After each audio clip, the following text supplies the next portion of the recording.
Looking back to the Niners, he actually reminds me of one guy, Raheem Mostert. I think he's kind of similar to him in the way that he gets his yards. Ty Johnson last year did not get a lot of yards after contact. He was near the bottom of the league in terms of yards after contact, but in terms of yards before contact, he was one of the best running backs in the league, third best in terms of yards before contact per carry. And generally, that's an indication of offensive line play, as you would guess.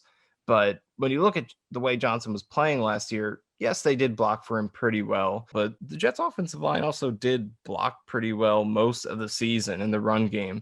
They were ninth in the league in expected rushing yards per carry, which is a testament to the offensive line.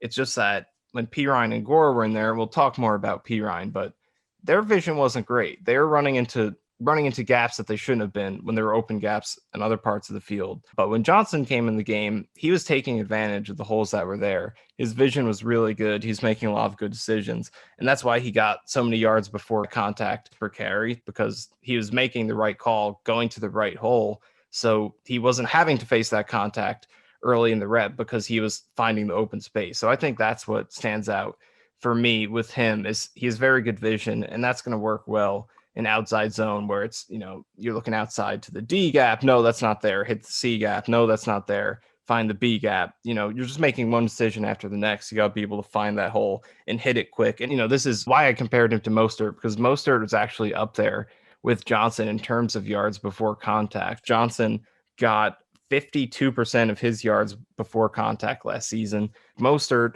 was right behind him, pretty much the identical rate, just like microscopic rate behind him at third best in terms of percentage of yards before contact. So both of those guys have very good vision. They find the hole and they hit it in outside zone. And the difference, I think, Mostert has ridiculous speed. He might be the fastest running back in the league. Johnson isn't quite at that level, but his top speed is good. And what's most important is that he can hit it really quick. Once he makes his cut up field, he's at his top speed pretty quickly.